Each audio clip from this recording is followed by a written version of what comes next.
Pathardi road Indiranagar या भागातील कर्मा हिलक्रीट बिल्डिंगच्या पहिल्या मजल्यावर सुरू असलेल्या स्पा सेंटरमध्ये अनैतिक व्यवसाय सुरू होता अशी माहिती मिळाल्याने इंदिरानगर पोलिसांनी त्या ठिकाणी छापा टाकून आयशा अजीम कादरी, शुभम चव्हाण, सुलेमान मुबारक हुसेन, अजय बबलू चव्हाण आणि रवी कोंडाजी मुटाळ यांना अटक केली।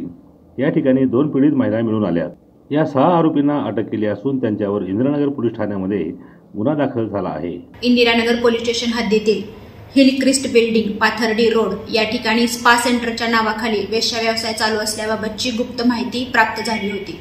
त्या अनुषंगाने ACP Shekhar Deshmukh, PI Sharmale Indiranagar, PSI Pawar MIDC police station व डीबीचे अधिकारी कर्मचारी यांची टीम तयार करण्यात आली व सदर ठिकाणी छापा टाकण्यात आला व छापा टाकल्यानंतर त्या ठिकाणी वेश्या व्यवसाय सुरू असण्याबाबत माहिती मिळाली आणि त्याप्रमाणे त्या ठिकाणी कारवाई करण्यात आलेली आहे। सदर ठिकाणी 6 आरोपींना ताब्यात घेण्यात आलेले आहे आणि 2 पीडिता सध्या पोलीस स्टेशनच्या ताब्यामध्ये आहेत। या ठिकाणी इंदिरानगर पोलीस स्टेशन या ठिकाणी गुन्हा दाखल झालेला आहे आणि पुढील तपास सुरू आहे।